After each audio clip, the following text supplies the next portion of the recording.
Salut les Sportcasters, gros épisode. Cette semaine, on parle de Henri Richard avec son fils Denis Richard et l'auteur de sa biographie, Léandre Normand. Et on revient sur un paquet d'anecdotes du Pocket Rocket. Tout ça après ceci.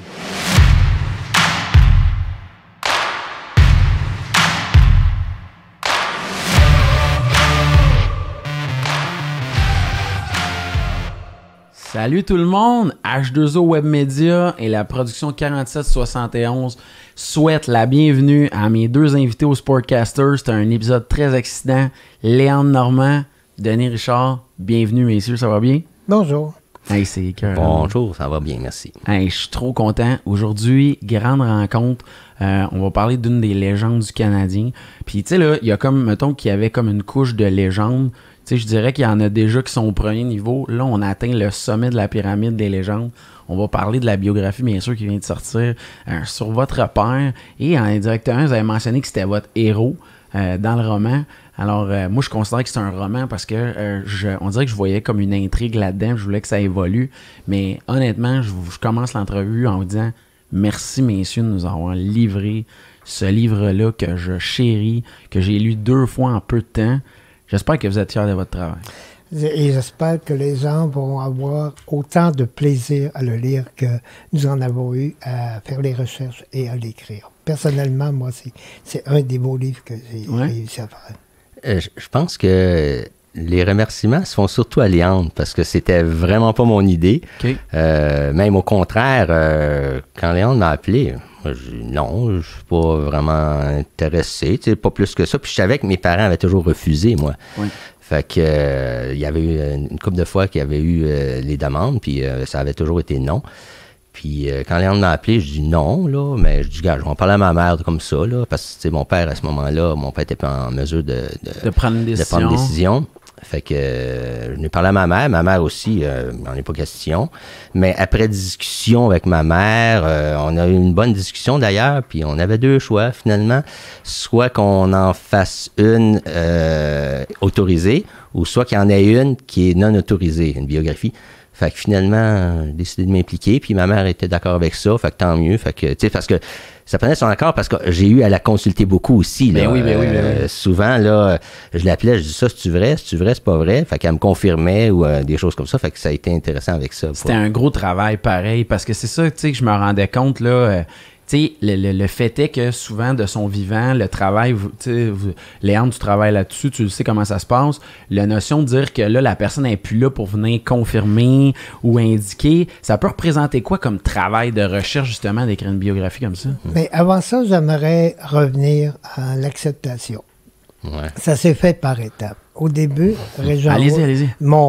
Celui que j'appelle mon dictionnaire, celui à qui je refais régulièrement pour entrer en contact avec quelqu'un, Régent Houle m'a dit oui, je vais te donner les coordonnées de Denis, c'est le meilleur à voir dans la famille, celui qui serait le plus susceptible d'être intéressé. Mais puis j'ai dit, qu'est-ce que tu en penses? Ah, il dit, moi, je pense qu'il devrait refuser. Hein? Ça a été... Régent t'a dit ça? La côte était déjà haute. Ça, je ne savais pas. Régent t'a dit ça? La côte était... Fait que j'appelle, je prends mon courage à 2 mains, j'appelle Denis. Sa réponse était, comme il vient de mentionner, mitoyenne.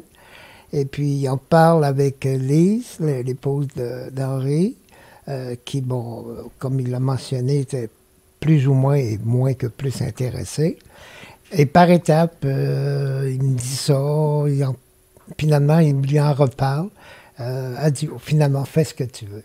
Ouais, fais ce que tu veux. Oui, non, ça a été ses paroles, c'est exactement okay. Ça. Fais ce que tu veux, moi, je m'en mêle pas. Alors, fait que finalement, on a donné rendez-vous aux éditions de l'Homme à Denis. Incroyable. Avec notre éditrice. Et, aux surprises, Lise était à la rencontre. Alors là, moi, j'ai dit, je pense qu'on vient de franchir une étape. Y avait-tu des demandes? Au début de, je sais pas, des sujets ou des choses qui ont été mis au clair dès le départ, que ça, c'est important, ça, on veut pas, ça? Non, vraiment, il n'y a pas de ça. Mais évidemment, c'était entendu. Moi, comme j'ai mentionné lors de la rencontre, moi, je voudrais me faire un peu la main qui va transmettre votre pensée, votre façon de voir. Et puis, mais il n'y a rien que je vais faire sans que vous soyez d'accord. D'accord, je comprends. Et évidemment, il y a des étapes qui ont été plus difficiles à franchir. Mais finalement, ça s'est bien déroulé. Ce qui nous a aidé au départ, c'est que Denis avait un immense bac avec des articles à coupure de journaux. C'est hot, ça. Qui est arrivé avec ça. Alors, j'ai dit, oups, il y a une grosse partie de la recherche qui est déjà faite.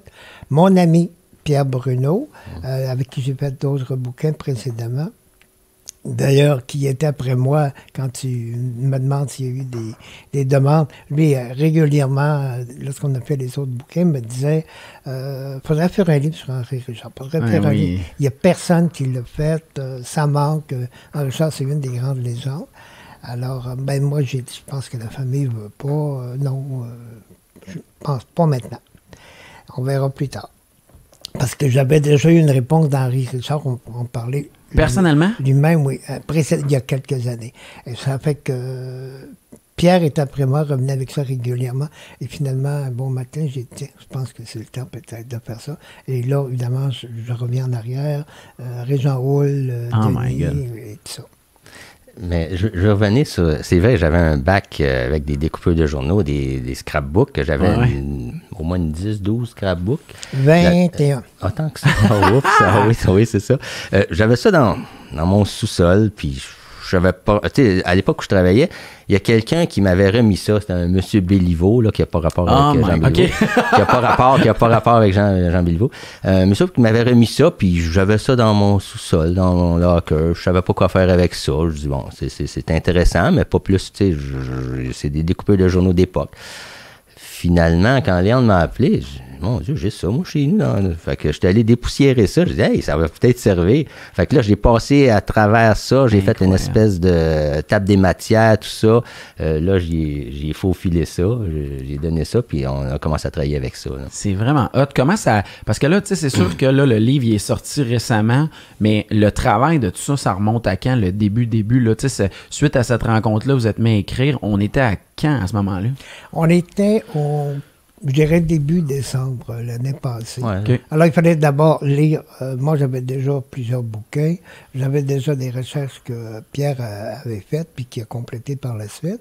Et là, ensuite, j'ai attaqué les scrapbooks de Denis. Ouais. Mais ça l'a... Les scrapbooks, les coupures de presse de Denis, ce qu'elles ont fait, ils ont aiguisé ma curiosité. Parce que, évidemment, ce monsieur-là, que moi, j'ai découvert que je connaissais par la suite, gardait certains articles, mais il n'y avait pas nécessairement, dans le terme du métier, qu'on appelle le follow-up, le suivi, comment ça s'est déroulé. Alors, ça donnait la fin, mais ça ne satisfaisait pas complètement. Alors, il a fallu faire d'autres recherches en plus. Ouais. Ça a été assez long aussi. Alors, disons que l'écriture a commencé plus 2 mois après. Là. C'est quand même, c'est fait assez rapidement, mais beaucoup d'échanges. Chacune des étapes, pour chacun des chapitres, évidemment, moi, je l'écrivais, je transmettais ça à Denis, qui était un très bon correcteur pour ça, et puis qui revisait ça, il ajoutait. Au début, Denis disait, moi, je me souviens de rien, il va pouvoir... T'as le confirmé tantôt. C'est vrai, je disais moi, j'ai rien à dire, vraiment, finalement. Finalement, il m'a convaincu qu'il y avait des choses à dire. Mais à force de le... mais regarde, tu dis telle affaire-là, finalement, sa mémoire revenait, je ne sais pas trop, mais il ajoutait. Alors ensuite, il en parlait à Lise. Lise en ajoutait aussi, ce qui fait que, de fil en aiguille, les chapitres ont grossi et on l'a découvert lors d'une rencontre avec un de ceux qui a travaillé avec nous, François Couture, avec qui j'ai adoré travailler, qui travaille aussi pour les éditions à contrat. À force de boire, on s'est aperçu qu'on pouvait ajouter. Là, il me disait, mais là, tu peux en ajouter.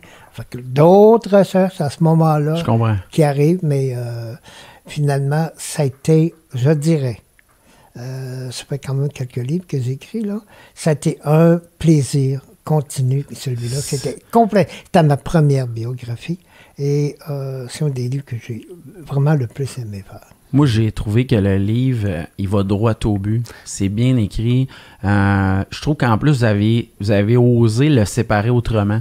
La majeure partie des biographies que je lis, on a vraiment un effet chronologique, là, du début jusqu'à la fin. Là, de temps en temps, votre chapitre, il y avait un thème. Puis là, on allait dans le sujet, les matchs les plus importants, les victoires individuelles, les trophées, comment ça a pu se passer, la rencontre avec votre mère, bien sûr. Moi, je trouve que c'était bien fait. Puis c'est justement, c'est ça qui fait qu'une biographie, c'est intéressant pour quelqu'un qui voudrait le lire, de dire c'est pas interminable. Tu sais, vous avez parlé dans le livre, vous nommez Georges Hébert-Germain, qui avait écrit la biographie de Renan Angélil. Je ne cacherais pas que c'était une longue biographie. Je comprends qu'il y en a beaucoup à raconter, mais là, vous avez trouvé une façon de scinder ça pour quelqu'un qui découvrirait, c'est parfait. Là, d'ailleurs, à ce propos-là, moi, je dois dire merci à Luc Gélina, qui a écrit un livre sur Steve Bégin des Canadiens. Alors, Luc Gélina, ce qu'il a fait, puis moi, j'ai trouvé ça génial, puis c'est comme ça que je l'ai vendu à Denis, que je l'ai vendu aux éditions. Il y a une partie historique et il y a une partie commentaire du principal concerné. C'était pas possible dans le cas d'Henri, mais ça l'était avec Denis et par conséquent avec Lise. Alors, chaque chapitre se divise en deux parties. C'est une formule qui m'a plu lorsque je l'ai vue. J'ai adoré ça, moi aussi. Et je pense que c'est une formule à adopter. Mais moi, je pense qu'effectivement, tu sais, il y a l'aspect comme public du personnage, bon. Moi, j'ai essayé d'apporter une petite touche un peu plus personnelle, des choses plus... au quotidien, à la maison. C'est ça qui se passe pour voir, pour que les gens connaissent ce qui se passe en dehors du hockey aussi. Fait que je pense que c'est important aussi d'apporter cet aspect-là. Fait que moi, j'ai aimé la formule aussi. J'ai adoré ça, puis c'est fou comment, avant que je lisais le livre la première fois, j'avais écouté une couple de vos entrevues. Puis là, quand je lisais le volet dans mes mots, là, parce qu'à la fin de chaque chapitre, il y a comme pour ceux qui vont le découvrir, là, un encadrant en gris qui est votre section. J'entendais votre voix en le lisant, ça me faisait rire. Là. Mais c'était comme un effet. Puis, tu sais, on va y aller direct dans le sujet. Comment la famille a reçu ça? Parce qu'il y a sûrement eu un bout, le livre, il est prêt à sortir. Là, je suis sûr qu'il y a un conseil de famille qui se fait, ou je sais pas, de dire, le livre est prêt, voulez-vous le lire? Comment c'est reçu dans votre famille, vos frères, vos sœurs, votre mère? Ça devait être émotif en Titi, ce bout-là. Je vois qu'il lève la main. Une anecdote. Allez, vas-y, après je vais intervenir. Une anecdote. J'étais dans mon auto, je m'en retournais chez moi. J'ai reçu un appel. Oui, allô? Bonjour, Lise Richard ici. Lise a pris la peine, pardon, ça vous touche? A pris la peine de m'appeler pour me dire le livre, je l'aime, merci. Ben oui, ça c'est-tu pas le plus beau compliment? Hein? J'ai appelé aussitôt Denis parce que ça a été vraiment là, un moment très important dans la réalisation du bouquin. Bon, pendant que la cliente va pleurer, je vais continuer. Pas jusque-là. OK. Pas jusque-là, mais j'ai quand même aimé. Mais ça m'aurait touché, moi aussi. Tu coffres ça au montage. Excuse-moi. Non, la famille chez nous, ça a été différent d'une personne à l'autre. Effectivement, là, quand est venu le temps que le livre soit sorti, là, on m'a appelé, il disait qu'il y a des copies de prêt. Bon, moi, j'en ai eu, puis j'en ai remis à toute ma famille. Mes frères, mes sœurs, mes enfants, mes petits-enfants. Non, j'en ai donné à tout le monde. Puis effectivement, la première personne qui l'a lu, c'est ma mère. En 2 jours, elle l'avait lu, puis c'est ça, je pense qu'effectivement, elle était bien contente du produit fini. Puis c'est la raison pour laquelle elle a appelé Léandre pour le remercier. Puis chez nous, on est 5 enfants, là, j'ai un frère, puis 3 sœurs. Bon, ils l'ont aimé, tout ça. Ben, j'ai honnêtement, j'ai une de mes sœurs qui l'a pas lu, qui veut pas le lire. Je pense que pour elle, c'est revenir dans des souvenirs qui sont pas si faciles aussi. Ouais. Fait qu'elle a pas voulu encore le lire, elle n'est pas prête à le lire. Je comprends. Mais les autres l'ont lu, puis ils ont trouvé ça vraiment intéressant. Ça leur rappelait des souvenirs, puis tout ça. Fait que ça, c'est intéressant. Mais ma soeur qui veut pas le lire, là, c'est ça, je pense, pour elle. C'est parce que au départ, quand mon père disait qu'il en voulait pas, puis qu'il avait dit à Léandre, non, moi, je veux pas de biographie, mais elle est restée avec ça, puis elle, dans sa tête, il fallait respecter la mémoire de mon père, puis donc de ne pas accepter ça. Sauf que là, la vie évolue, puis qu'à un moment donné, tu sais, je pense que ça s'imposait aussi, en tout cas. Je pense que ça méritait qu'il y en ait une aussi. Complètement. Fait que c'est la raison pour laquelle, finalement, avec l'accord de ma mère, finalement, que c'était non au départ, puis qu'après, elle a donné son accord. Fait qu'avec ça, je pense que j'avais l'aval de pouvoir le faire aussi. Vous avez bien fait. Tu sais, il y a un devoir de mémoire, je pense, par rapport à certaines personnes qui ont marqué l'histoire. Puis, tu sais, moi, il faut que vous compreniez, là, moi, je suis issu du fait que je suis né en 86, j'ai vécu la première coupe en 93. Je me considère comme un fan du Canadien, un profond fan. Je suis descendu de Trois-Rivières pour être au match du centenaire. J'avais mis mon argent de côté pendant comme 2 mois de temps. J'ai pu assister à ce match-là. J'ai vu la pratique. Ils ont réhabillé Patrick Roy. Ils ont réhabillé tous les anciens capitaines pour une dernière photo. Tu sais, vous n'avez pas idée pour nous autres qu'est-ce que ça représente que vous ayez pris cette décision-là. Puis, tu sais, moi, j'étais fan de votre père, mais je comprenais pas toutes les subtilités de cette époque-là. Puis, en ayant lu ce livre-là, je suis encore plus fan de votre père. Mais en même temps, j'ai compris beaucoup de choses. Puis, c'est ça que le livre y amène dans les nuances. Puis, tu sais, tantôt hors caméra, vous avez dit « Ah, c'est Léandre qui a dit ça ». Mais j'ai compris aussi qu'il y avait des trucs à régler un petit peu, ou des choses à dire, à mentionner. Ça, c'est le bout qui devait être le plus délicat. On va en parler aussi. Moi, ce que je faut que je vous demande, c'est qu'indirectement, le monsieur Maurice Richard, qui était le frère de votre père, lui aussi, il avait une famille, des enfants. Est-ce que eux ils ont reçu ce livre-là? Est-ce que eux aussi, ils avaient eu des contacts de dire qu'ils l'ont lu de leur côté, qu'ils ont su un peu plus la relation entre les deux frères?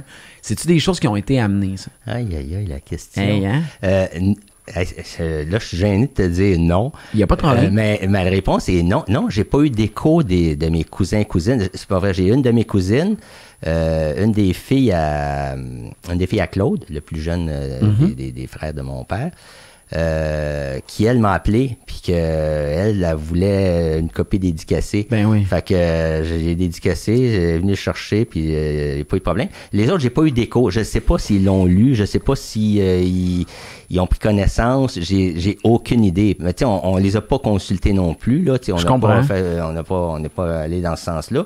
Mais non, du côté de Maurice, j'ai pas aucun écho encore. Pas encore, non. Okay. Mais ça, c'était exactement à l'image de la relation entre Maurice totalement. et Henri. Je trouve ça fantastique. Maurice et Henri ne se parlaient jamais. C'est incroyable de dire ça. Sauf peut-être, envoie-moi la rondelle, quelque chose du genre. Je suis seul, mais ils ne s'en parlaient pas. Ce qui n'a pas empêché, puis je le raconte dans un des chapitres, lorsque Henri a compté son premier but dans la Ligue nationale, Maurice était le premier à sauter sur le banc et à se réjouir. Mais entre eux, non. Parce que bon, il faut dire qu'il y avait quand même 15 ans de différence entre les deux. Ouais. Alors, ce qui fait que, bon, la relation était plus difficile. Et celle que Denis, que j'ignorais, là, que Denis vient de témoigner par rapport à la famille de Maurice, qui n'a pas eu de réaction, ça s'inscrit exactement dans ce cadre. Parce que c'est ça, tu sais, dans le livre, on en parle un peu, tu sais, de ce bout-là, puis il faut être honnête, tu sais, vous avez constaté avec le temps que peut-être de par l'éducation, de par leur personnalité, c'était plus difficile entre eux de l'amour fraternel, là, comme tel. Oui, il y a ça, sauf qu'il n'y a pas juste ça. Il y a la différence d'âge. Ah, 15 ans. Non, mais mon père, je pense que mon père avait 5 ans. 5 ans, c'est pas vieux, ça. Non, quand mon oncle est parti de la maison, fait que ils se sont pas connus vraiment comme frères. Développer une relation familiale. C'est ça, exactement. Fait que ça a été plus, pour mon père, je pense, ça a été plus, au début, c'était son idole. Puis quand il a commencé à jouer avec, ben, je sais pas, aurait fallu lui poser la question. Non, il n'y a pas de problème. Réussi. Non, mais j'ai jamais su le pourquoi que un coup qu'il jouait avec, ben, je pense que c'est un peu idole. Puis après, quand il a joué avec, là, il était coéquipier, mais ça demeurait un coéquipier, puis je pense que ça demeurait son idole, plus que son frère, je pense. Et c'est pour ça que Henri a modifié son style de jeu par rapport à Maurice. Maurice était le compteur, il était reconnu comme tel. Alors Henri, qui était champion compteur 2 fois dans le junior, Henri ne pouvait pas rivaliser avec son frère à ce niveau-là. C'est fou, hein? Alors Henri a développé un autre aspect du jeu, a joué différemment, a préparé a fait des montées et amenait la rondelle en zone adverse et il a refilé à Henri à ce moment-là. moment-là, parce qu'ils ont joué ensemble pendant, Ça, c'est pendant fou. 5 ans. Alors, et pour renchérir sur ce que je disais, évidemment, il y a une question de mentalité d'époque aussi. Les gens, les parents, on les voyait. Moi, je me rappelle avoir été le premier à tutoyer ma mère, alors que mes frères, c'était des veaux gros comme le bras. Mais à cette époque-là, c'est tout à fait logique que la relation, surtout, il y avait une si grande différence d'âge, alors ça se faisait pas, la relation n'était pas aussi simple et fraternelle qu'on pourrait. Mais il y a ça, mais il y a aussi, effectivement, c'est une famille qui était comme ça aussi, qui parlait pas beaucoup, se parlait pas beaucoup entre eux, là. Plus jeunes, à part que de chicaner. Mais effectivement, c'est pas des gens qui s'extériorisaient beaucoup, qui gardaient beaucoup ça en dedans, puis ils réagissaient justement en agissant au lieu d'en parlant. Je comprends. C'était ça la vie avec eux autres, là, dans leur famille, c'était comme ça. C'était comme ça. Ouais. Ah, il n'y a pas de problème. Moi, c'est parce que c'est tellement, tu sais, je me mets dans la peau que, tu sais, j'ai des souvenirs de vie sur le plan personnel que j'ai gagné dans le sport, puis les gens que je revois, c'est des amis proches indirectement, que j'essaie de me mettre dans la peau de 2 frères qui gagnent 5 coupes Stanley ensemble, qui jouent au hockey ensemble. Mon frère deviendrait mon meilleur chum. Je capoterais de vivre ça. Fait que quand je disais ça, je disais, tu sais, ils ont dû y repenser plus tard en se disant, mon Dieu, tu sais, on a vécu quelque chose que personne peut comprendre. Là. C'est une émotion d'un niveau incroyable. Là, tu sais, fait que c'est sûr que ça, c'était quelque chose qui m'intriguait. Mais c'est pas ça. C'est pas comme ça que ça s'est Ça a passé, passé. malheureusement. Tu sais, c'est comme si c'était 2 générations différentes. Là, tu sais. Directement, oui. Maurice était avec les plus vieux, puis mon père était avec les plus jeunes au départ. Fait qu'il y avait chacun leurs amis, puis qui n'étaient pas les mêmes. Fait que c'était comme ça. Là. Faut parler de la signature du premier contrat. Moi, ça me fait capoter. Si je comprends bien, à l'époque, on savait pas les montants. Mais le document que vous avez présenté dans le livre qui fait foi de l'espèce de, je sais pas comment dire, une feuille de notes que l'offre a été faite, qui était la petite feuille qui indiquait comment il allait gagner. Ce document-là, vous l'avez encore, il existait, vous l'aviez dans vos choses. Là, je l'ai pas, moi, chez nous, mais mon père me l'avait déjà montré. Okay. Ça fait longtemps, là. Mais je me souvenais pas où il était où. Je sais qui l'a, Léon. Je sais même pas. Le contrat, les gars! Le contrat a été vendu dans un encan. Ah, je savais même pas. Le contrat comme tel, original, a été vendu dans un encan, mais Pierre Bruno, dont j'ai parlé tantôt, qui ramasse, ça le cas de le dire, à peu près n'importe quoi, tout ce qui touche les Canadiens, tout ce qui touche le hockey, avait une copie, une photocopie ou une image de ça, qu'on avait déjà reproduit dans un livre précédent, La glorieuse histoire des Canadiens, et que moi, c'est une des premières questions que j'ai posées. Pierre, je veux avoir cette photo. Ben oui, c'est important. Ça, les montants, c'est drôle à dire, mais moi, je suis pas capable de me resituer à cette époque-là. Mais le montant qui lui avait été offert, est-ce que ça plaçait votre père au niveau de quelqu'un de la classe supérieure? Ou c'est... Absolument pas. D'ailleurs, Selke s'est rétracté, puis a fait revenir, il a donné plus. Il a fait revenir Henri, il a dit « Hey, on n'aura pas dit, on dira pas que j'exploite un jeune. » Alors, il a déchiré, c'est une page de calendrier de bureau, il a déchiré, puis il a augmenté le bonus de 2 à 5 000, si ma mémoire est bonne. Alors, c'est comme ça que ça se passait. Mais est-ce que, je pense, en tout cas, je me trompe, là, mais si la question est, est-ce que c'était un bon salaire à l'époque? Oui. C'était ça. Je pense que c'était quand même un bon salaire comparativement à... La classe moyenne de l'époque. Tu sais, c'était pas démesuré, comme ça l'est aujourd'hui, mais c'était quand même, je pense, un salaire relativement bien. Tu vivais bien avec ça, mais c'était pas démesuré, je pense. C'était plutôt un salaire de recrue. C'était comme ça, c'était le contrat. Les gens Guy Talbot, Claude Provost, qui ont... Il y avait un bonus de signature. Au niveau hockey, tu as raison, mais si on enlève le hockey puis qu'on parle en général les salaires moyens des Canadiens, des Québécois, à ce moment-là, c'était un bon salaire. C'était un bon salaire, je comprends. Comparé à l'ouvrier qui travaille comme le salon d'expression, au pic et à l'appel, c'est ça que c'est un meilleur salaire. Alors, évidemment, c'est pour ça qu'Henri a mis le papier dans sa poche puis il n'a pas dit un mot, il s'est regardé. Le bout qu'il faut que je vous amène, ça, moi, c'est ce qui m'a le plus renversé du livre, c'est le rapport au nom Pocket Rocket. Je sais que ça sonne bizarre, mais j'ai lu le livre au complet, puis je suis même pas capable encore en ce moment de confirmer si, oui ou non, c'était pas une insulte, mais c'était comme quelque chose de péjoratif d'appeler votre père ainsi. Mais en même temps, à un moment donné, il y a eu comme la fameuse motoneige junior qui était présentée avec l'effigie Pocket Rocket dessus. Oui. Fait que là, je suis comme, C'est vrai. est-ce que c'est quelque chose qui a fini par accepter ou c'était encore quelque chose de, c'était l'insulter, le nommer comme ça, là? J'ai posé la question une fois à Henri. Henri, moi, dans une autre vie, je présente des salons de collectionneurs, puis j'ai posé la question une fois s'il aimait ce prénom-là. De ce que je me souviens, Henri m'a dit qu'il n'aimait pas ça. OK. Mais je pense qu'avec le temps, il s'est fait. Parce que si on l'analyse vraiment, c'est très péjoratif comme son nom. Mais je pense qu'il s'y est fait, puis qu'il l'a accepté finalement, puis que bon, c'est resté dans le... Dans le jargon, là, ça n'a pas disparu. Absolument. Moi, en tout cas, ma perception des choses, c'est que je le vois pas si négatif que ça, là, contrairement à juste voir, là. Non, moi, ça me... Puis, je pense qu'au départ, effectivement, ça l'a peut-être un petit peu... Peut-être, puis là, je dis peut-être parce que j'ai pas moyen de le vérifier, mais ça l'a peut-être un peu insulté au début.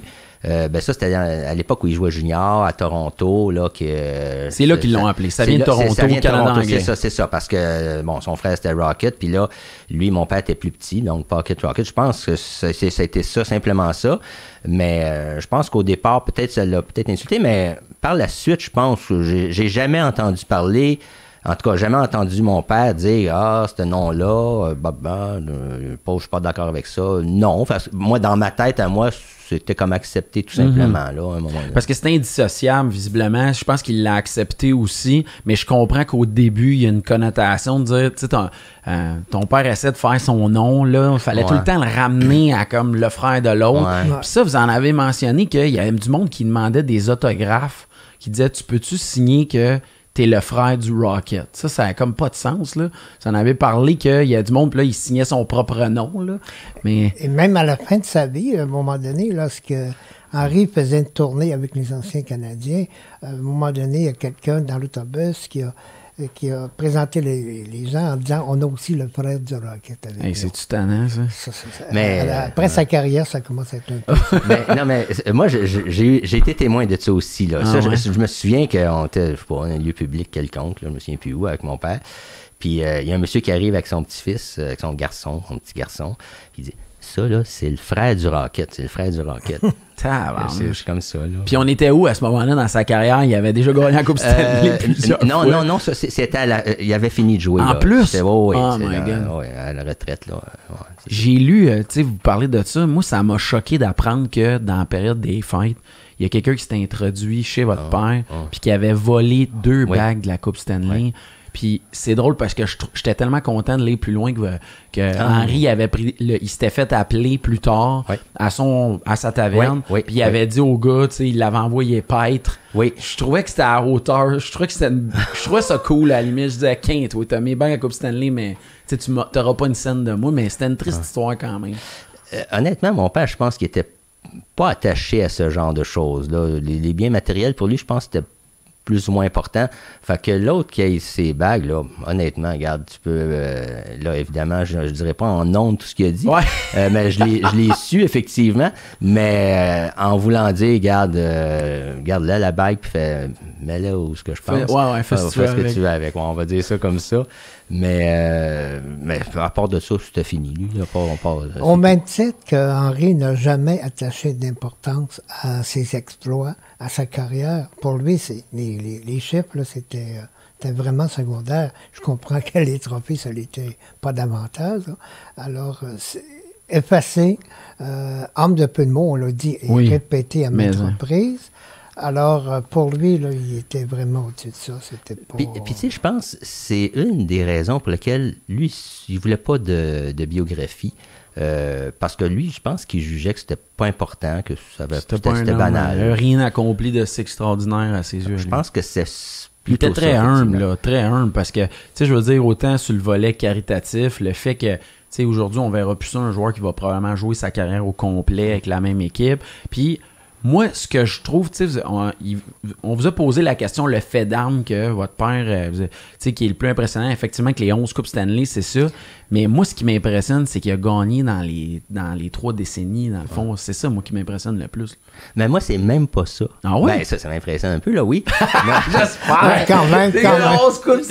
Quand même. On parle de Tom Brady, en plus, dans le livre, juste donner une idée, pour le comparer au plus grand, là, tu sais. Non, mais moi, c'est pas... Ben oui, il y a ça, là, oui, c'est sûr, mais encore plus pour moi, là, c'est que quand il jouait junior de ça, puis que les gens disaient, regarde, il ne fera jamais la Ligue nationale, c'est le joueur qui a joué le plus de matchs avec Canadiens. Ouais, ça, c'est complètement Puis à 160 livres, 5 pieds 7. Ça, honnêtement, c'est le plus de matchs. Ça m'impressionne vraiment qu'à 160 livres, 5 pieds 7, qui ait joué le plus de matchs chez le Canadien. Ça, je le savais même pas, ça. Là.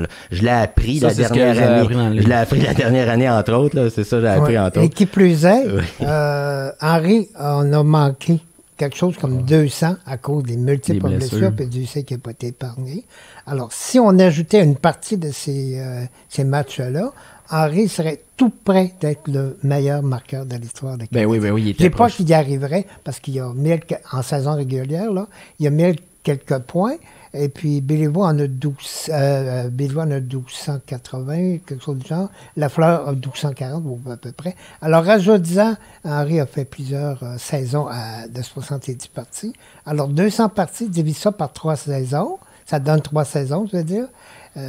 Tu le rapproches sensiblement des 2 premiers. Mais c'est sûr qu'avec le record des 11 coupes, on dirait que ça change tout. Là, oui. Ça éclipse vraiment. J'avoue que tout, oui, là. effectivement. Ça, dans le fond, c'est sûr que il y avait, quand la Coupe Stanley se gagnait à cette époque-là, moi j'ai compris qu'on ne pouvait pas partir avec. Il n'y avait pas de moment que vous quittiez avec la Coupe. C'est Guy Lafleur, là, à travers bien des anecdotes complexes, que la Coupe Stanley était kidnappée. La petite visite à Tursault. Hein? Ouais, c'est ça, exactement. Mais moi, ce que je veux dire, c'est ça ressemblait à quoi les célébrations? Dans le livre, vous l'évoquez qu'à un moment donné, votre mère dit qu'elle se souvenait que dans le sous-sol, ça fêtait pour la Coupe Stanley. Ouais. Ça pouvait ressembler à quoi à cette époque-là? Sans coupe. Sans coupe en plus, ouais. Mais je pense que, évidemment, après le défilé de la Sainte-Catherine, là, après ça, je pense que les joueurs faisaient la tournée un petit peu, là. Ils venaient à la brasserie à mon père, ils allaient à la brasserie à Tourblake, en tout cas, etc. Il y avait toutes des tavernes. Dans ce temps-là, non, mais dans ce temps-là, c'était un peu... c'était pas juste la mode. Effectivement, c'est parce que je pense qu'il essayait de prévoir un peu l'après-carrière. Il essayait de prévoir que, tu sais, s'il y a une blessure, si sa carrière finit plus tôt ou quoi que ce soit, qu'il ne se retrouve pas devant rien. Fait que là, il y avait quelque chose en backup, excusez. Non, on y va avec l'anglicisme. En tout cas, il y avait quelque chose que s'il était blessé puis qu'il ne pouvait plus rejouer, il y avait quelque chose sur quoi il pouvait continuer à vivre, tout simplement. Fait que je pense que c'était ça le but premier, là, d'avoir soit une taverne ou je sais pas quoi, un restaurant ou un bar ou peu importe, là. Mais en tout cas, fait que ça a été ça. Surtout, ouais. Toi, t'as travaillé là, Denis, t'as vécu ça. Oui. Là, j'ai une drôle de question. Moi, quand j'étais jeune, mon père, il me disait qu'une taverne, il n'y avait pas le droit de femmes. Est-ce que les femmes pouvaient venir à votre taverne ou pas? Au début, non, mais non. Ah ouais, ça, c'est très drôle. Mais non, hein? Il n'y avait aucune femme. Ben non, mais... c'est vrai, t'es jeune. Oui, moi, expliquez-moi ça, là, on fait un voyage dans le temps. Dernièrement, on a vécu ça, l'époque des tavernes réservées aux hommes. C'était ça au début. C'était leur chasse gardée. Et il y a eu une grosse contestation des hommes. Mais, là, ça a été devenu les brasseries. Alors, Léandre, plus toi que moi, là, mais... quand même. Non, c'est vrai qu'au départ, non, moi, quand j'étais plus jeune, il l'a eu en 1960, je pense, ça brassait au début, sa taverne. Puis c'était effectivement une taverne, c'était simplement les hommes qui pouvaient aller là. Les femmes n'étaient pas admises dans les tavernes, tout simplement. Puis là, révolution, en tout cas, les femmes. Fait que finalement, on a changé. Là, à l'agrandissement, c'était en 73, l'agrandissement, je pense. Il a doublé la superficie, puis là, il a changé ça en brasserie. Puis là, évidemment, les femmes pouvaient entrer. Là, Cool. Mais non, au départ, là, c'était... Ben oui, je comprends. C'était une petite taverne de rien. Là. C'était tout petit, des petites tables, ils remplissaient ça de verres de bière, puis ça buvait un petit peu. Ben oui, c'est clair. C'était l'époque que les gens, il y avait des télévisions pour venir écouter les matchs. Est-ce que c'était quelque chose qu'on pouvait aller voir les games directement à la taverne? Il y avait plusieurs télévisions, il y avait un grand écran, tout ça. Fait que, les matchs étaient toujours diffusés là, à la brasserie. Là. Les joueurs se tenaient tous régulièrement là? Non, okay. Non. Ils venaient après la Coupe Stanley. Il y en a quelques-uns qui venaient à l'occasion, tout ça. Mais non, il y avait beaucoup de joueurs quand même qui venaient de l'extérieur, tout ça. Donc, les joueurs n'étaient pas toujours rendus là. Non, ils venaient quelques fois par année là, pour fêter, des choses comme ça. Mais sinon, pas tant que ça. Il y avait des clients réguliers. Puis c'était à l'époque aussi où il y avait beaucoup de construction autour de la brasserie, là, sur Avenue du Parc. Puis sur l'heure du dîner, les travailleurs venaient dîner là. Puis ça marchait fort. Ça marchait fort. Il y a eu des années là où c'était vraiment le lieu de rencontre. Je dirais là, les travailleurs le midi, puis le soir, les amateurs de sport surtout. Là. Okay. Fait que ça a été ça pas mal. Là. Et ce que j'en ai su, c'est-à-dire ce que j'en ai vu, Henri était très fréquent à sa taverne. Ça, c'est capoté. Pour rencontrer les... D'ailleurs, on a plusieurs photos qui ont été... On a publié une, mais il y en a eu beaucoup plus que ça. Mais à l'époque, effectivement... elle était connue, la brasserie, puis la taverne au départ, mais plutôt la brasserie. Puis il y a beaucoup de monde qui venait de l'extérieur, qui venait de Toronto, en tout cas des autres, puis qui voulaient venir voir la brasserie à mon père. Fait que ça, puis souvent, effectivement, quand mon père était là, ben là, les gens là, étaient vraiment impressionnés. Puis il y des photos avec mon père, tout ça. Exact. Fait que les gens aimaient beaucoup que mon père soit là. C'est ça, c'est exactement ça que je trouve capoté, parce que moi, j'étais allé me faire couper les cheveux chez Ménic.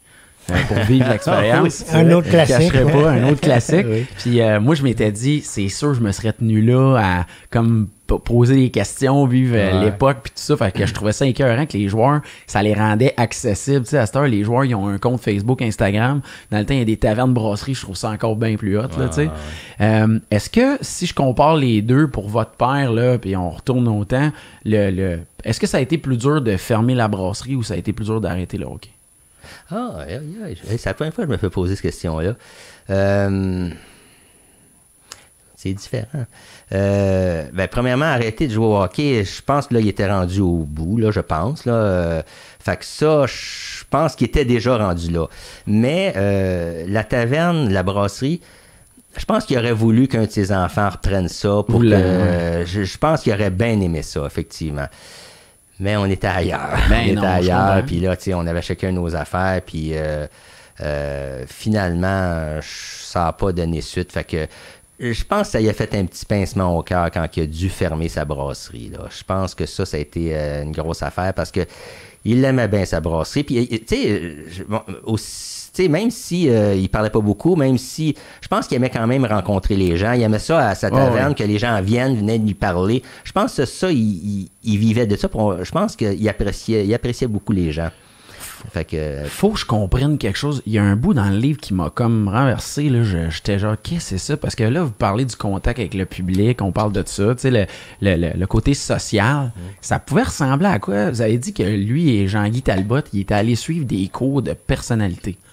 Dans le milieu des années 60, comment ça pouvait se traduire? Ça, c'était quoi? Ça, c'était-tu un secret de votre mère? C'est-tu elle qui avait suggéré ça? C'est bien spécial. En fait, les cours qu'ils ont suivis, c'était plus en rapport, probablement, à la suggestion de l'équipe. C'était d'abord pour prendre des notions d'anglais, parce qu'il y avait quand même un certain nombre d'amateurs anglophones. Et aussi pour apprendre à communiquer avec les gens, parce que on va se répéter, Henri est un homme de peu de mots. Alors, pour apprendre à répondre aux gens qui le sollicitaient, qui voulaient le rencontrer, alors c'était une façon d'en apprendre davantage comment se comporter en public, ce qu'on appellerait peut-être aujourd'hui un cours de communication ou quelque chose du genre. OK. C'était aussi simple que ça. Là. Mais oui, mais il y a un aspect que moi je tiens à apporter, auquel je tiens absolument, c'est le rapport d'Henri avec les enfants. Okay. Le rapport, on en parle à quelques reprises dans le bouquin, Mais Henri est un des joueurs. C'est encore un peu le cas pour plusieurs aujourd'hui, mais dans son cas, c'était particulier. Henri n'a jamais refusé un autographe à personne, mais encore moins un enfant. On a des photos qui en témoignent dans le livre. Et Denis pourrait te conter une séance qui s'était produite à la sortie d'un match. Alors, tant et aussi longtemps qu'il y avait un enfant qui voulait le voir, qui voulait parler. On a fait une entrevue avec Mario Langlois cette semaine où il évoquait qu'il avait assisté à un match avec Henri, à côté d'Henri avec son petit garçon. Ouais. Puis Henri s'amusait à voler du popcorn aux jeunes. Alors, ça a établi une certaine complicité entre les deux. Et ça, c'est exactement... Moi, personnellement, j'ai découvert cet aspect-là de la personnalité d'Henri, que je ne connaissais pas comme tel, mais qui m'a fait énormément plaisir de voir. Puis c'est pour ça que je tenais à ce qu'on ait au moins quelques photos. Vous avez bien fait de le dire. Ça, c'était pas facile, hein? Parce que, tu sais, le livre, il fait beaucoup mention. Tu sais, si je regarde le texte de fond, la trame de fond, vous deviez partager votre père sans arrêt avec ce bout-là, tu sais, dire d'aller faire des commissions, aller au restaurant. C'était pas évident. Mais tu sais, d'emblée, il était pas souvent là. C'est correct. Je dirais pas n'importe quoi, là. Il était toujours parti, là, évidemment, soit jouer au hockey, soit en promotion, soit tournoi de golf, soit tournoi de cheval, là, peu importe, là. Fait qu'il était pas souvent à la maison. Puis ma mère, une chance qu'elle gardait les rênes assez serrées, là, parce que mon père était vraiment absent. Mais puis c'est un paradoxe un petit peu parce que effectivement il aimait effectivement beaucoup les enfants, mais il était pas souvent à la maison. Il y avait 5 enfants chez eux. Mais ça fait drôle à dire là, mais il aimait effectivement les enfants. Moi, j'ai eu connaissance à plusieurs reprises là que quand venait quelqu'un là, avec son jeune, ben la première personne qui regardait là quand il venait vers une autographe, il regardait le jeune puis il essayait plus de jaser avec le jeune qu'avec le parent. On dirait qu'il était plus à l'aise avec les enfants. Ça se peut. Puis tu sais, même, en tout cas, là, peut-être on pourra en reparler, mais même dans les derniers moments de sa maladie, là... la dernière photo, c'est celle avec ses petits-enfants. Bon, ça, c'est mes 3 petits-fils, là, moi. Ouais. Puis quand il voyait un enfant, là, même les derniers moments de sa maladie, là, quasiment, là, on dirait qu'il y avait une petite lueur dans ses yeux puis qu'il souriait quand il voyait un enfant. À la fin, quand il nous voyait, tu sais, bon, des fois, il n'y avait pas vraiment de réaction, mais quand il voyait un enfant, ça s'allumait, puis on dirait que là, il était comme plus... il essayait de créer un contact visuel, puis il riait, puis il trouvait ça bien intéressant d'avoir un jeune ou un bébé, là, avec ma petite fille aussi, la fille et ma fille. Dans la chambre, elle arrive avec, puis là, il se met à sourire. Puis c'est drôle parce qu'il faisait pas ça avec des adultes aussi, là. OK. Mais ça se peut, c'est super. Tu sais, moi, j'aurais été un jeune que je me serais trouvé devant un joueur du Canadien, puis que, tu sais, Henri Richard prenne le temps de me signer un autographe. Je veux dire, je peux pas oublier ça. Là, je trouve que tant mieux qu'il y avait cette aisance-là. Moi, je trouve que pour les fans, en plus, je me mets dans la peau de dire que quand j'ai commencé mon travail de recherche, il y avait un paquet de gens que, tu sais, dès que je disais Henri Richard, les femmes, ils me disaient beaucoup qu'ils trouvaient que c'était un bel homme, là, je le cacherai pas. Ah, oui? Puis, il y avait beaucoup de jeunes en fait, mon père, des gens que je connais, qui se souviennent très jeunes d'avoir eu un contact avec votre père. Ah oui? Tu sais, qui avait eu cette proximité-là, puis qui était généreux énormément en ce sens. C'est tout à son honneur. Moi, je veux revenir sur 4-5 choses que vous avez notées dans le livre que je trouve vraiment drôle. Ça m'a vraiment fait rire. Ça, j'en revenais pas. C'est le bout qui me fait le plus rire. Il y a eu un moment donné, Henri n'a jamais joué avec un casque. Non. Mais il y a eu une occasion qui a peut-être fait en sorte qu'il a passé proche de porter son casque. Puis je vais vous laisser me le raconter. Mais moi, ça me fait vraiment rire, ça. C'est l'histoire des cheveux blancs. Oui. Oh, oui. Okay, il était prêt à porter un casque parce qu'il n'aimait pas ses cheveux blancs. Exactement. Et puis ça, j'ai trouvé ça justement dans les recherches, dans un article de journal, où Henri a décidé de porter un casque justement parce que il très, très coquet. Il voulait pas que les gens le voient comme vieilli.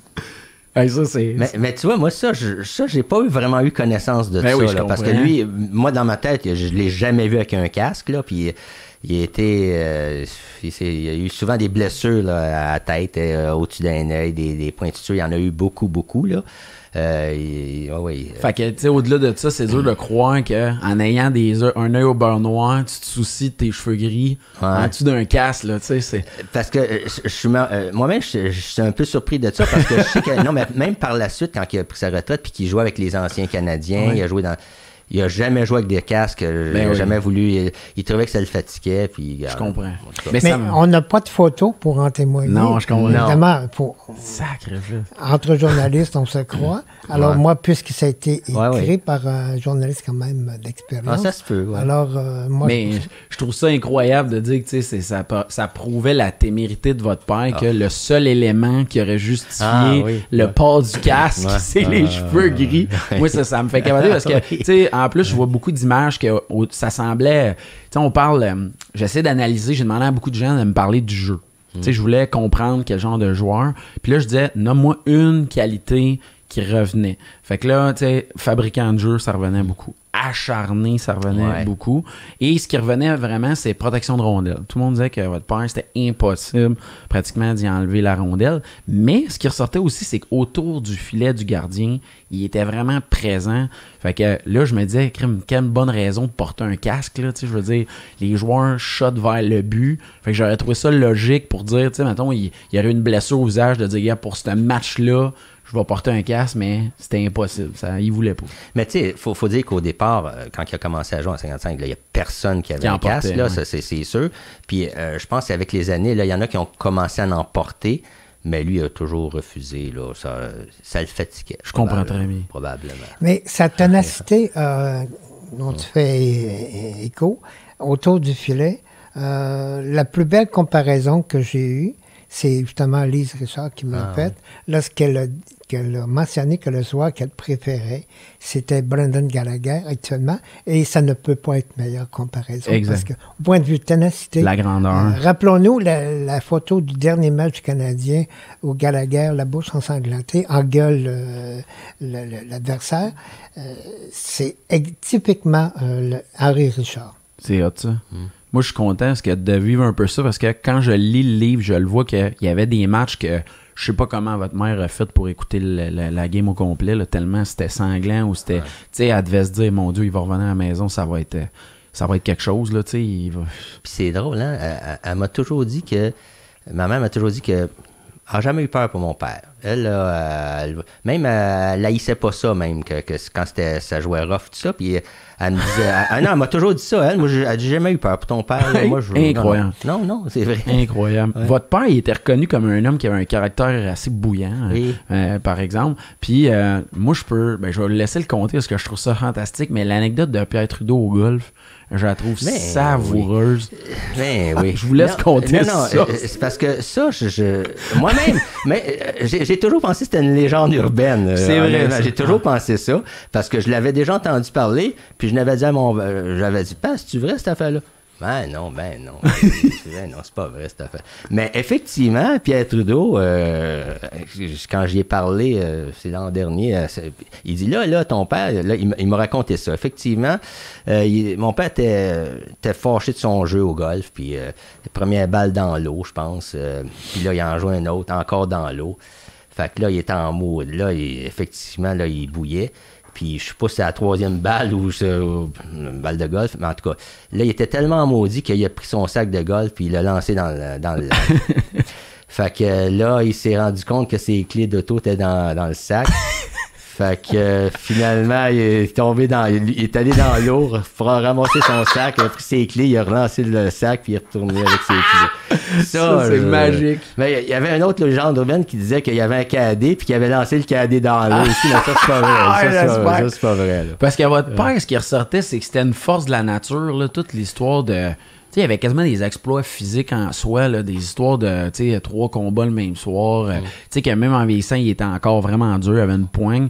Puis la notion de la nage, là, vous avez mentionné ça, j'ai été vérifié après qu'est-ce que ça pouvait représenter, où il allait nager pour se tenir en forme. Ouais. Ça aussi, c'est quand même incroyable.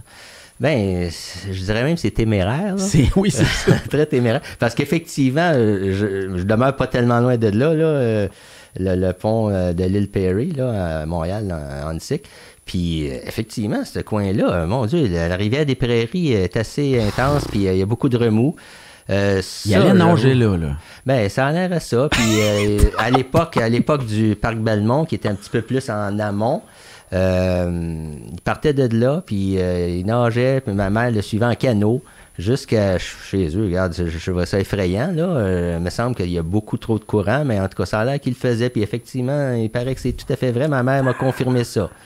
Fait que... Faut parler de la relation entre Henri et le Canadien, l'organisation. Ça fait plusieurs biographies que je lis. Puis ce qui ressort aussi, c'est que c'est pas une relation facile. Honnêtement, tu sais, même si après, tu sais, un peu le concept d'un soldat qui a défendu son pays, puis qui a un peu l'impression de m'amener d'être oublié, là, c'est l'image que j'ai un petit peu que c'était pas toujours évident, même si moi, je suis un fan. Je tripe sur cette équipe-là. C'était une fierté de porter ça. Tu sais, ça m'a un peu choqué quand j'ai appris que Maurice il avait perdu ses billets de saison parce qu'il avait décidé de tenter sa chance comme entraîneur. Vous, comment vous avez appris ça quand cet événement-là il était arrivé? Ben, en fait, moi, je l'ai suivi dans les journaux parce que j'ai toujours été assidu à tout ce qui pour les journaux, même du fond de mon rang 4 à Palmerol. Et après ça, au fur et à mesure, celle-là, évidemment, moi, j'étais personnellement qui féru un peu beaucoup des Nordiques, comme je mentionnais tantôt avant l'entrevue. J'étais tout content de voir que... C'est pas grave, là, ça se corrige, ça. Oui, mais on est persistant. Mais de voir que Maurice allait avec les Nordiques, pour moi, c'était une bonne nouvelle. Évidemment, ça n'a pas duré très, très longtemps. Mais c'est pas la seule fois que, pour dire les choses comme elles sont, que le Canadien fait des coups assez bas, assez plus légendaires joueurs. Mais bon, effectivement, c'est une période triste, comme moi je trouve encore plus triste.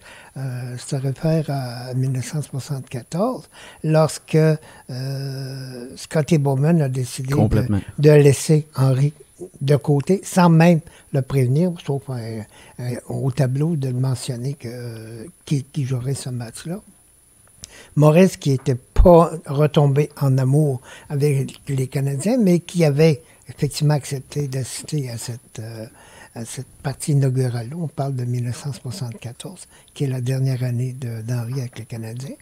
Alors ça, pour moi, ça a été l'insulte suprême, et il a fallu effectivement toute la persuasion puis toute la bonne volonté de Sam Pollock qui s'est chargé d'essayer de réparer les pots puis d'aller voir Henri. Il en est revenu, pas certain qu'Henri pourrait revenir, évidemment. Denis a hâte d'intervenir, hein? Je vais pas finir. Oui, vas-y, je t'attends dans le détour. Et c'est lui qui a essayé de convaincre Henri de revenir, mais il s'en est retourné. Pas certain du tout qu'il avait réussi. Mais finalement, Henri a dit après, je retourne à cause justement de M. Pollock, pas à cause de Scotty, qu'on nomme pas, même pas. Et évidemment, tout ça s'est enchaîné. Et ça, c'est malheureusement un autre exemple du manque de respect que trop souvent l'organisation a eu à l'endroit des erreurs. Bon, OK. Là, hein? Non, moi, au risque de me faire lancer des tomates par Léandre, tu sais, d'une certaine façon, puis là, je me fais l'avocat du diable. Non, je comprends. D'une certaine façon, que mon oncle Maurice ait perdu ses billets parce qu'il s'en allait pour les Nordiques, on peut-tu blâmer les Canadiens et dire, hey, tu t'en vas pour nos ennemis jurés? Absolument. Puis on te laisse des billets. Moi, dans ma tête, c'est un petit peu normal. Là, mais ça n'enlève rien, Denis, oui. Ça n'enlève rien à ce que Maurice a fait pour essuyer corps et âme, eau et sang pour cette équipe-là. Alors, ça n'enlève absolument rien. Ouais, et c'est pas parce que tu décides de changer de carrière que tes anciens employeurs doivent te renier pour autant. Non, regarde, je comprends ça.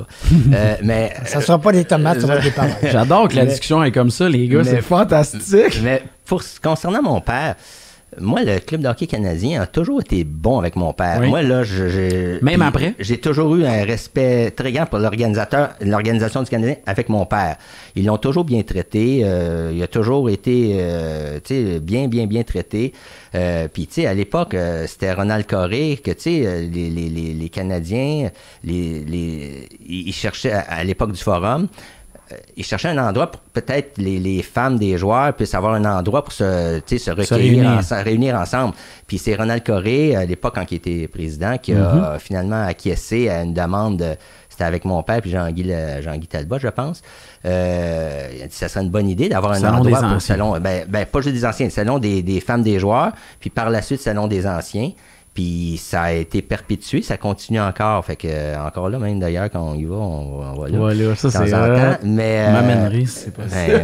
Oui, si ça peut revenir. Mais je pense que, je pense que, en tout cas, avec mon père, là, je pense que le club de hockey canadien, moi, j'ai pas un mot à dire, il a toujours été très, très bien traité. Okay.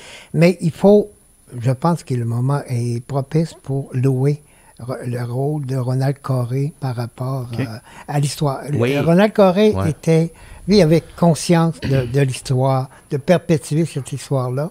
Il était sensible à ça. Il parlait de l'espace pour les épouses des joueurs. Les ambassadeurs du Canadien, c'est Ronald Coré également.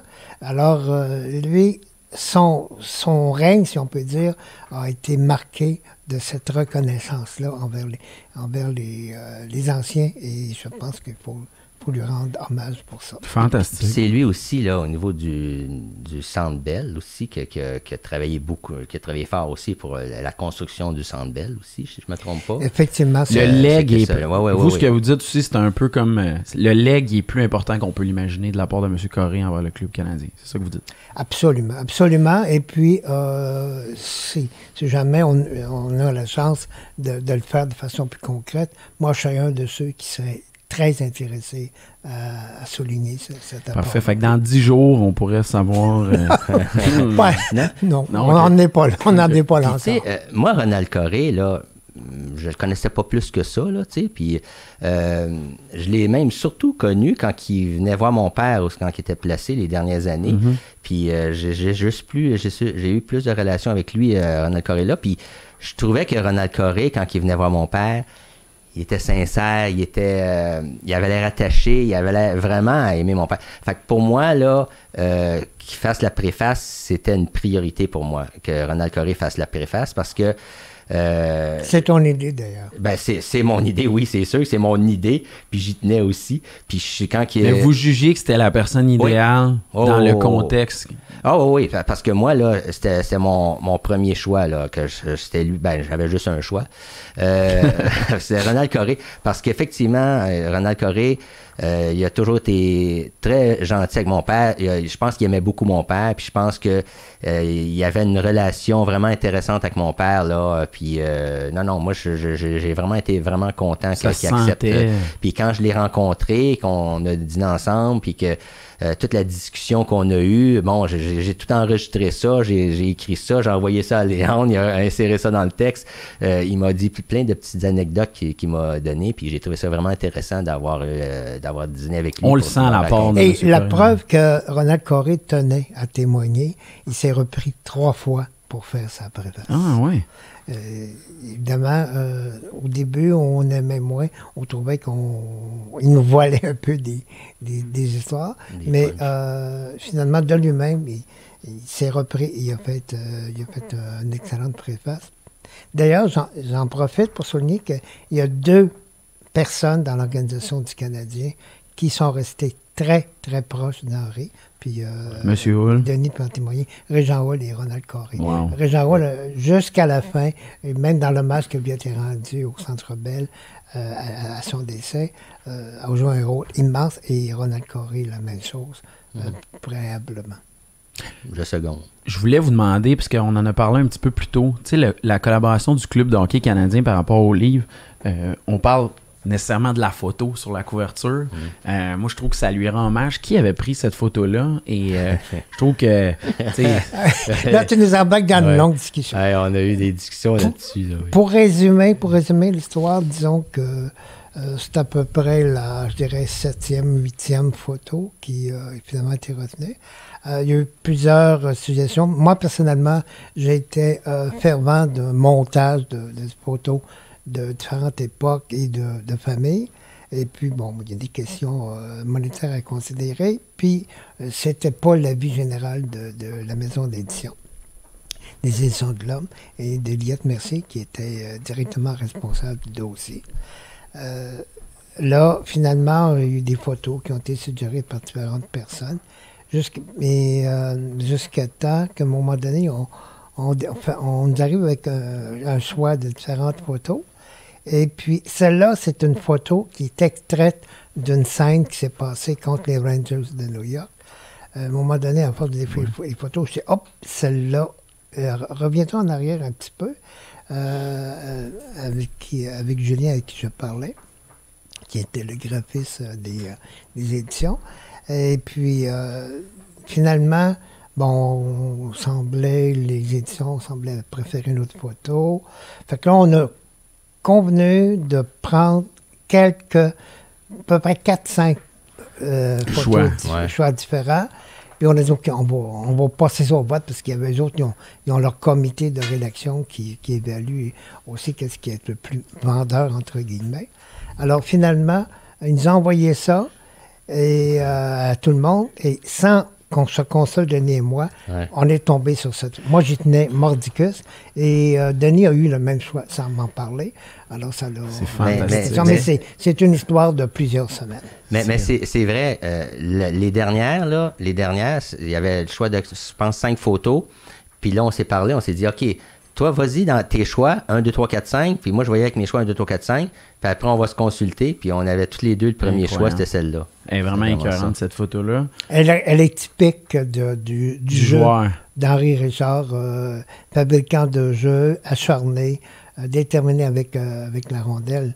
Alors, c'était un choix qui... Moi, ce que j'avais surtout remarqué, c'est que le bâton droit, votre père, il a connu le switch vers les bâtons courbés. Ouais. Je sais pas si c'est vrai, mais il y a quelqu'un qui m'a dit que même quand les bâtons courbés sont arrivés, que Henri préférait de continuer de jouer avec une palette droite pendant un certain moment. J'ai aucune idée si c'est vrai, mais c'était un fait qui m'avait été apporté. Puis la photo, quand j'ai vu ça, je dis ah oui, il y avait la palette droite. C'est drôle, mais c'était une révolution quand même pour cette époque-là. Ça, c'est une photo qui a dû être prise. Henri est devenu capitaine en 71, sauf erreur. Les 4 dernières années, oui. Oui. Alors, je dirais que c'est la fin des années 60. Il n'y a pas de casque, il n'y a pas de feu gris non plus. Il y a le A de Atlanta. Il était adjoint, donc il était adjoint de couple d'années. Alors, c'est sur fin 60. Quand il est arrivé l'incident avec M. Bowman, qui avait demandé à ce qu'il ne joue pas le premier match d'ouverture, est-ce qu'il était capitaine à ce moment-là? Oui, c'est sa dernière année. C'est sa dernière année. C'est sa dernière année. Ça, c'est rough parce que je peux pas croire, tu sais, c'est ton capitaine. C'est un match d'ouverture. Non, mais il a dit, c'est quoi, ils ont donné le C à un autre joueur par intérim, comme, tu sais, c'est spécial pour le match d'ouverture. Je dois avouer que, tu sais, quand j'y repense, là, c'est spécial. Mais tu vois, ça, c'est une autre affaire que j'ai appris parce que je savais... Vous saviez pas ça? Je savais pas du tout. Quand il a fait ça, je dis, ben voyons, non, c'est vrai cette affaire-là? J'ai demandé à ma mère, elle dit, oui. Elle dit, moi, là, ce côté-là, à cause de ça, là, ça n'a pas été... Mais j'ai trouvé ça beau, pareil, que par après, votre père, il y a eu quand même parce qu'il a écrit d'excellents articles, j'essaie d'en retrouver, de voir, puis j'ai vu qu'il a mentionné même que Al McNeil ou même Monsieur Bowman, il y a comme eu une paix à travers ça. Je sais pas s'ils sont revus par la suite ou à travers les événements du Canadien, mais je trouvais ça bien parce que je trouve ça triste de penser que ces deux grand. Là, on parle, je veux dire, un des plus grands entraîneurs de l'histoire de la Ligue nationale. C'était un monsieur qui était quand même particulier. Ça ressort beaucoup dans tous les livres, mais j'étais content que même lui, il fasse ce constat-là. Deux choses. Al McNeil... Trois choses. On va avoir une troisième après. T'as la troisième. Al McNeil, Henri a écrit, justement, je peux te passer le scriptbook, il y a un scriptbook complet là-dessus. Henri a écrit qu'il n'aurait pas dû critiquer Al McNeil, puis qu'il l'a regretté quelques années après. Bon, ça va bon pour une chose. Dans le cas de Scotty Bowman, Henri, je pense, j'ose avancer le mot détestait Scotty Bowman. Il n'est pas le seul d'ailleurs, là. Parmi les autres. C'est fou, hein, Mais dans une de ses chroniques, a reconnu que s'il avait à composer une équipe de rêve, Scotty Bowman serait l'entraîneur. Ouais, c'est ça. Ça dit tout. Puis vous, Ben, Denis? moi, la seule chose que j'ai à dire là-dessus, c'est que mon père était pas rancunier. Il était, par exemple, il n'y avait pas de filtre, beaucoup, là. Fait que donc, il disait immédiatement, il n'y avait pas de retenue, là. Mais un coup que c'était dit, après, je pense que lui, après, il faisait la paix avec ça. Puis c'est ça, il n'était pas rancunier. Fait que oui, effectivement, par la suite, même chose pour Serge Savard, là, où il y avait un incident. Mais après ça, il est on passe à autre chose. Oui, c'est ça. C'était comme ça pour ce temps. Lui, il n'y avait pas de rancune. Faut que j'aborde le volet de ta mère, de votre mère. Moi, je considère que c'est fou comment on voit l'apport et l'implication. J'avais écouté un reportage à RDS, Trajectoire, il y a plusieurs années, où il mentionnait que votre mère a même évalué le jeu de votre père pour lui dire, ouais, tu sais, ce chef-là, il y a eu ça. Oui. C'est vrai, ça, c'est incroyable de penser ça. Ben, oui, c'est vrai. Ben, tu sais, depuis... Ils ont toujours été ensemble. Ouais, fait que c'est sûr qu'elle connaissait bien, là. Ils se connaissaient bien. Puis, ben, ma mère, elle connaît bien le hockey aussi. Elle suivait tous les matchs. Elle les suit encore. Fait qu'elle connaît très bien le hockey. Ma mère, là, c'est une fan. C'est pas juste une fan, c'est une connaisseuse de hockey aussi, là. Puis, effectivement, quand il y avait des mauvais matchs... des fois, elle disait, elle commençait à y en parler dans l'auto, puis là, elle dit non, parle-moi-en pas, là. Fait qu'elle rendue à la maison, là, elle pouvait y en parler, mais dans l'auto, là, elle dit pas un mot. Mais rendue à la maison, là, elle pouvait dire, là, regarde, telle affaire, puis il le prenait, tout simplement, et pas le choix, mais effectivement, parce qu'elle connaissait ça, puis il s'en rendait compte, je pense. Et d'ailleurs, ça remonte beaucoup plus loin que ça. Dans les premiers chapitres, si tu te rappelles, il n'y a rien qui faisait plus plaisir à Lise que de servir de gardien. Oui, dans l'équipe. À l'équipe. Pour remplacer. Pour remplacer, bon, pour suivre le jeu. Pas juste à cause d'Henri, parce qu'elle aimait. Elle aimait le hockey. Alors, il n'y a rien qui lui faisait plus plaisir que de se retrouver sur la glace. Ça, c'est vrai. Elle me l'a reconfirmé. Et puis, je suis resté surpris, là. Elle dit, oui, elle dit, je remplaçais quand il jouait, là, pas quand il jouait junior, là, mais quand il jouait avec ses amis, tout ça, puis qu'il manquait un joueur, ben, elle a remplacé le joueur. Puis, incroyable. Oui, puis elle aimait bien ça. Elle aimait bien ça. La dernière question que j'ai, c'est que c'est rare, ça m'arrive, là. J'ai lu, il y a une séquence dans le livre que j'ai dû relire 3-4 fois pour être sûr que je comprends bien. Puis, je vous l'avoue, je suis pas sûr encore. Je veux comprendre que vous me l'expliquiez. Il y a été mention qu'à un moment donné, en 68, Henri, il a donné des cours de hockey aux soldats canadiens. Mais je veux juste valider, est-ce que ça s'est vraiment passé en Allemagne ou ça s'est passé pour les enfants? J'essaie de comprendre. J'avais beau essayer de lire, je n'étais pas certain de comprendre comment. Il arrivait souvent à cette époque-là que le Canadien, en collaboration avec l'armée canadienne, déléguait des joueurs pour rencontrer, évidemment, question de relations publiques aussi, pour rencontrer les soldats cantonés soit en Allemagne, soit ailleurs. Alors, on a profité de l'occasion pour faire des séances d'école de hockey, si on peut prendre l'expression, avec les enfants des joueurs et possiblement les autres petits amateurs de jeu, parce que le hockey a quand même toujours été populaire en Allemagne. Merci beaucoup à l'armée canadienne qui a sûrement réussi à le populariser, ce qui est tout à fait mais effectivement, il y avait une base des soldats canadiens en Allemagne, puis il avait été en Allemagne. En Allemagne, c'est incroyable, ça. Tu sais, je veux dire, moi, je suis un soldat, Henri-Richard débarque, tu sais, votre père, en plus, se retrouvait en Europe, dans tout ce contexte-là. Je trouve ça vraiment cool, puis je trouvais ça touchant de dire, les soldats, ça devait, tu sais, puis je trouvais que... T'sais, dans mon esprit, c'était un soldat pour le Canadien, votre père. Fait que je trouvais que l'image était parfaite dans le contexte actuel. Ben, c'est exactement. Moi, je l'ai dit tantôt, je suis originaire d'une petite région. Alors, lorsque on voyait, c'est arrivé à l'époque, le Canadien débarquer, c'était une grosse publicité, le Canadien débarquer pour venir jouer contre une équipe locale. Alors, c'est l'événement au village, et ça devait être exactement la même chose. À l'époque. Au niveau de l'armée. Alors, c'est un moment dans une vie, ça, que tu n'oublies jamais. C'est fou, hein? Ce livre-là, tu sais, je vous le dis, là, moi, ça m'a fait du bien parce qu'on n'a pas de hockey en ce moment. Vous l'avez sorti à un bon moment quand même. Ce livre-là, il parle d'atteindre ses rêves. Votre père avait 3 rêves, il les a atteints. Ça parle de se faire dire qu'on est trop petit, on réussit à le faire quand même. Il y a une belle histoire d'amour, il y a de l'humour. Ça parle de hockey. Pour moi, c'était le plus beau cadeau d'avant les fêtes. On va en faire tirer, puis tout ça. Je vous remercie d'avoir créé ce livre-là. Sébastien, je vais te demander de t'approcher vite. J'ai quelque chose à vous demander. Je vais vous prendre de cours, mais j'avais prévu de faire ça parce que je trouve ça très beau quand ça se fait. Sébastien, je vais te demander de remettre ça à monsieur Richard, s'il te plaît. J'ai sélectionné un passage que j'ai lu avant de m'en venir aujourd'hui. Puis je vais vous demander de nous le lire si ça vous dérange pas. J'ai lu ça ce matin avant de m'emmener me mettre dans l'état d'esprit. C'est pas très long, mais je veux juste que vous le donniez. J'ai mis le signet, puis je l'ai identifié dans le livre ici. Je vais vous demander si ça vous dérange pas, c'est pas long, mais j'aimerais ça l'entendre de votre voix que vous nous lisiez ce moment-là. Je pense que je sais de quoi tu fais. Ah ouais? Ah oui, c'est ça, je pense. Fantastique. Tu veux que je te lise au complet? Non, ben juste, j'ai mis une petite indication, c'est la fin. Le dernier paragraphe? J'ai mis une marque en noir, là, si vous pouvez commencer à ce moment-là. OK, à partir d'ici, OK. Oui. Oui. Tout le monde peut s'imaginer que l'on parlait souvent de hockey à la maison, mais c'est faux. On parlait de tout, mais rarement de hockey. À l'occasion, si nous posions des questions sur le Canadien, il répondait brièvement, préférant garder ça pour lui. C'est comme s'il ne voulait pas ramener ses problèmes de bureau à la maison. Ce n'est que tout récemment que j'aurais voulu qu'il me raconte plein d'anecdotes sur son passé, mais c'est impossible maintenant. Vous comprendrez donc à quel point il est important pour moi d'écrire cette biographie sur mon père.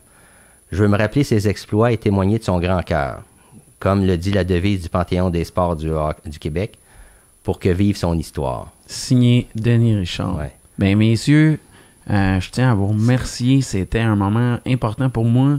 Moi, j'ai adoré votre livre. J'encourage tout le monde à l'acheter. Je vais en faire tirer. Vous avez répondu à toutes mes questions. Merci pour votre disponibilité. Tu sais, moi, je voulais une dernière chose là, que je trouvais aussi important de parler. OK? Je m'excuse, tu n'en as pas parlé. Y a pas de problème. Je suis désolé. Non, t'as pas à être désolé, non. Non, mais moi, j'insistais pour qu'on en parle aussi, c'est de la maladie d'Alzheimer. Je comprends. OK? Honnêtement, là, je pense on en parle dans le livre, puis si Léon n'aurait pas voulu en parler, j'aurais insisté. Okay. Je pense que c'est important aussi qu'on sensibilise les gens à cette maladie-là. Tu sais, c'est parce que c'est une espèce de longue agonie. La maladie d'Alzheimer, là, ça l'atteint la personne, évidemment, puis ça l'atteint aussi l'entourage. Je parle principalement de ma mère, là, qui, elle, a vécu plusieurs années, mon père avec ça, comme aidante naturelle. Fait que je pense que c'est important aussi de ramener ça. Puis je suis content qu'on en ait parlé aussi au dernier chapitre, là. Malgré tout, c'était même pas prévu, là, mais je pense que ça a été une excellente chose qu'on puisse, en tout cas, qu'on puisse en parler pour justement sensibiliser les gens là-dessus. Vous avez bien fait, puis tu sais, non, vous faites bien. Honnêtement, c'est que je voulais pas vous ramener à ce souvenir-là. Non, des fois, je demande ses motifs. Je voulais le puis, faire. Fantastique. Moi, je suis policier au quotidien. Je suis policier communautaire et j'offre des services aux gens. Il passe pas une semaine sans qu'il y ait une dame qui vient nous voir pour remplir un document pour nous indiquer que son mari, il demeure toujours à la maison et il a toujours présente des signes d'Alzheimer et on essaie d'épauler ces gens-là. On le sait à quel point ça peut être prenant. Votre mère était mariée 78 ans à votre père et tu sais, on s'entend aussi que je suis convaincu que les 5 dernières années, ça a dû être une période qui a été très intense. Sur le plan personnel, familial, prenant pour la santé de votre mère, ça aussi, ça devait vous préoccuper. Mais vous avez bien fait d'en le mentionner. C'est le bout que j'ai eu le plus de difficulté à lire de mon côté, parce que moi aussi, là, dans la famille, ça me ramenait à ces choses-là. Puis, tu sais, c'est fou comment dire qu'un homme qui a pu être si dur, si implacable, a pu être frappé par une maladie. Puis être aussi diminué quand tu connais ce que sa vie, puis là, le rendu à une étape où est-ce que, regarde, il y a besoin de soins permanents, là. C'est assez... c'est pas facile, puis c'est pas évident non plus, là. Fait que j'insistais aussi pour que ça soit indiqué là-dessus, là. D'ailleurs, pardon, j'ajouterais... Ben non, il n'y a pas j'ajouterais le dernier c'est bien correct. Le dernier chapitre, qui est le chapitre 16, en référence à son numéro, mais tout à fait par hasard. C'est le seul chapitre que j'ai dû réécrire après le décès, et j'avouerai bien humblement que c'est de loin le plus difficile que j'ai eu à écrire. Ah, je vous crois, ça amène un état d'esprit. Je voyais en plus les photos. Ouais. Je trouvais ça très touchant. Mais vous avez bien fait de le dire, honnêtement. Je suis content parce que c'est pour ça qu'on fait des podcasts. Des fois, on pense qu'on a fait le tour, mais c'est votre entrevue, c'est un échange. Vous avez bien fait de le dire, puis ça y rend hommage bien. Puis vous avez choisi, il y a 16 chapitres dans le livre. Votre père a porté le 16, une très grande partie de sa carrière. Là. Je sais qu'il y a eu d'autres numéros, tout ça. Mais vous l'avez bien résumé. Puis j'espère que, je vous souhaite à toutes les personnes qui peuvent être touchées par ça. La Société de l'Alzheimer aide énormément de gens. C'est une cause qui doit nous tenir à cœur. Puis tout le monde connaît quelqu'un ou un membre de la famille qui a déjà été touché par ça. On est capable d'être sensible à ça. Puis tu sais, le fait aussi que il n'a jamais porté... Tu sais, là, je m'excuse. Là, il y a le fait qu'il n'a jamais porté de casque. Est-ce que ça a eu une influence quelconque, le fait de recevoir des coups sur la tête? C'est la raison aussi pour laquelle on a fait don de son cerveau, d'une partie de son cerveau à la Fondation Douglas, qui, eux, ont une banque de cerveau, puis qui font de la recherche sur la santé mentale. Fait que ça aussi, je pense que c'est important que ça continue, ça. Est-ce qu'ils se sont engagés à vous donner un retour face à tout ça? Oui. Quand mon père est décédé, le corps s'est en allé à un endroit pour justement qu'il fasse un prélèvement d'une partie du cerveau. Puis ensuite, il s'est en allé au salon funéraire. Là. Mais puis moi, par la suite, j'ai rencontré les gens de l'Institut Douglas, l'hôpital Douglas. Puis il y a eu un questionnaire à remplir, tout ça. Puis là, c'est sûr qu'ils n'ont pas nécessairement le temps d'étudier ça immédiatement, mais d'ici 1 an, au maximum 2 ans, ils sont supposés me donner un retour pour savoir là, si effectivement ça a un certain effet, le fait d'avoir eu beaucoup de coups à la tête ou pas. Fait que ça, ils sont supposés me revenir là, c'est vraiment intéressant. Les prochaines années. Ouais. Parce qu'il y a toute la réalité aussi que même des joueurs qui portaient le casque, ça a eu un impact. Fait que j'imagine pas de casque en plus. Là. Ouais. Parce que je sais qu'exemple, Stan Mikita, entre autres de Chicago, je pense que lui a eu effectivement ça, mais c'est-tu je pense au niveau des traumas crâniens et tout ça, là, je pense que ça a un effet aussi sur le cerveau. Fait que, on voulait savoir de plus en plus de joueurs, d'ailleurs, dont on voit les témoignages post-mortem qui, effectivement, ont été affectés au niveau de la tête. Puis on voit ça au football aussi beaucoup. Ben oui, là, complètement. Là, on a vu le film Concussion, je suis un fan de sport. Ouais. Moi aussi, je suis un malaise par rapport au fait qu'est-ce qu'au moins les joueurs sont conscients des risques là, qui les ont touchés. C'est le mot sur lequel je terminerai. Merci, oui. Pour vrai, je vous remercie d'être venu. Ça m'a touché beaucoup. Je remercie mon équipe H2O Web Media et aussi la production 4771. Pour vrai, c'était un honneur et je dis à tout le monde d'aller se procurer le livre. On va en faire tirer. Mais moi, j'ai adoré la lecture de ça. Puis vous avez fait un bon travail qui est à la hauteur de la mémoire de votre père. Et je vous le dis humblement, je pense que votre père il aurait lu ce livre-là. Il aurait trouvé ça vraiment bon. Merci beaucoup. J'en suis persuadé. Merci beaucoup. Merci de nous avoir invités. Ça m'a fait plaisir.